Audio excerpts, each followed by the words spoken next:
Ya, bismillahirrahmanirrahim.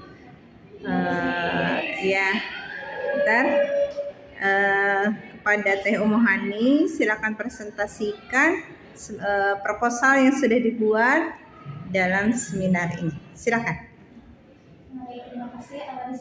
Di sini saya Umu Hani akan mempresentasikan seminar proposal yang berjudul menerapkan sikap petani santri melalui kebiasaan sedekah setelah subuh, di mana studi kasusnya di Pondok Pesantren Islam Kabupaten Ciamis, Kabupaten Bandung.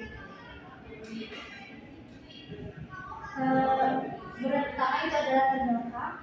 Di sini pada Undang-Undang 20 tahun 2003 tentang sistem pendidikan nasional pada ayat 1 menjelaskan pengertian pendidikan, di mana pendidikan adalah suatu usaha sadar dan terencana untuk memberikan suasana belajar dan proses pembelajaran agar peserta secara aktif mengembangkan potensi dirinya untuk memiliki kekuatan spiritual keagamaan, pengendalian diri, kepribadian, kecerdasan akal mulia, serta kemampuan dan keperluan dunia masyarakat dan masa mendatang. Nah, di sini saya jelaskan bahwa tujuan pendidikan bukan hanya untuk mencerdaskan anak ya, tapi juga yang dimana agar saya mempunyai kepribadian dan akhlak yang bagus, terutama akhlak mulia. Kemudian karena manusia tidak terlepas dari dengan yang lain, dengan sosial, artinya manusia tidak terlepas dari manusia yang lain, maka Aristoteles menyebutkan istilah joyfication, di mana selama hidup dengan manusia tidak akan pernah lepas dari interaksi dengan sesama manusia.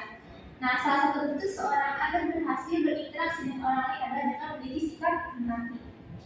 Nah, di sini namun kata yang terjadi ketika sekarang banyak sekali akhir-akhir ini empati kian menurun, ya.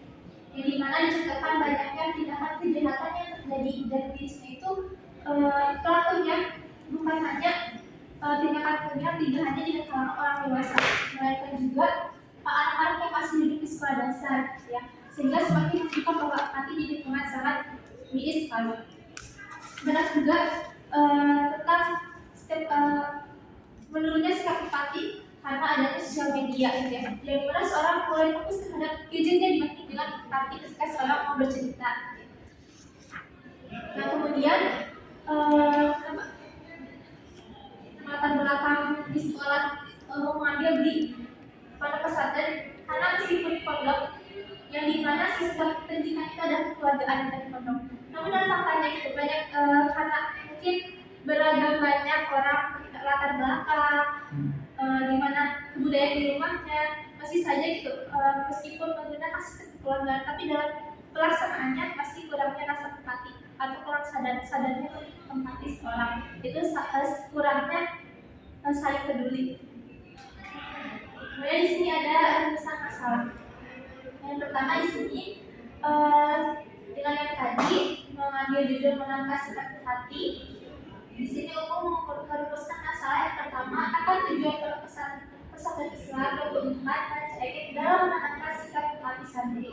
Yang kedua, apa saja program pendidikan di pesantren Islam 24 Ciamis dalam menangkap sikap empati santri. Kemudian yang ketiga, bagaimana pelaksanaan program kebiasaan sedekah dan setelah subuh di pondok pesantren Islam 24 Ciamis dalam menangkap sikap empati santri. Dan yang keempat, itu adalah teknik evaluasi seperti apa yang diterapkan pondok pesantren dalam menangkap sikap empati santri melalui kebiasaan sedekah setelah subuh. Kemudian ada tujuan masalahnya dari rumusan masalah. Yang pertama untuk mengetahui apa tujuan dari pesantren Islam 24 dalam menangkap sikap empati santri. Yang kedua, untuk mengetahui apa saja sih program pendidikan di pondok pesantren Islam 24 Ciamis dalam menangkap sikap empati santri. Kemudian yang ketiga, juga untuk mengetahui bagaimana pelaksanaan program kebiasaan sedekah setelah subuh di pondok pesantren Islam 24 Ciamis dalam menangkap sikap empati santri.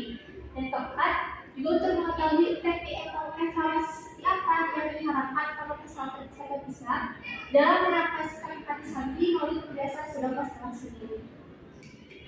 Kemudian di sini ada penggunaan peneliti.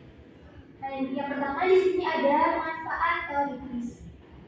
Nah, di sini saya tidak peneliti diharapkan untuk memberikan semua ilmu pengetahuan dalam khususnya ilmu pendidikan agama Islam, serta memberikan solusi bagi permasalahan yang berkaitan dengan menurunnya sikap empati, serta diharapkan nantinya penelitian ini juga bermanfaat sebagai bahan referensi untuk melaksanakan penelitian lanjutan. Kemudian ada manfaat praktis.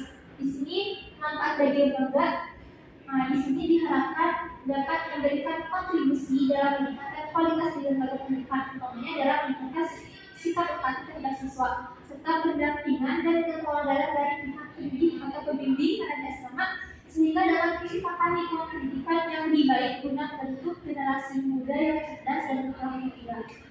Kemudian ada manfaat bagi pendidik atau pembimbing, di mana diharapkan penelitian ini dapat memberikan panduan bagi para pembimbing dalam memberikan suri tauladan yang baik dan efektif bagi para santri berkenaan dengan meningkatkannya kebiasaan bersedekah guna membentuk generasi muda yang memiliki kepedulian sosial yang tinggi, penuh kasih sayang pada makhluk harimau. Kemudian ada manfaat bagi santri atau siswa sendiri. Diharapkan penelitian ini dapat meningkatkan kesadaran diri dan pemahaman berkaitan dengan pentingnya memiliki kepedulian sosial, berempati, kasih sayang terhadap sesama itu. Karena pemahaman ini penting untuk diketahui oleh santri. Sebab dengan kebiasaan bersedekah sejak kecil diharapkan akan menjadi sebuah kebiasaan positif guna membentuk generasi muda yang cerdas dan memiliki rasa empati yang tinggi. Kemudian manfaat bagi peneliti sendiri, diharapkan peneliti dapat meningkatkan kemampuan peneliti dalam kaji dan memahami permasalahan khususnya tentang pentingnya menanamkan kebiasaan sedekah guna meningkatkan sikap empati santri. Sebab santri adalah generasi penerus bangsa, dan peneliti ini memberikan kesempatan bagi peneliti dalam menumbuhkan ilmu dan pemahaman berkaitan dengan teori dan praktik pembinaan dan juga pendampingan yang berkenaan dengan langkah sikap peneliti. Kemudian ada kerangka berpikir. Nah, di sini untuk kerangka berpikirnya, yang pertama di sini ada kolom pesantren seperti sahabat pernah cek. Kenapa? Karena saya akan mengadakan penelitian di sini di lembaga kolom pesantren Islam berbentuk cek. Yang kemudian ke bawah itu akan menanamkan sikap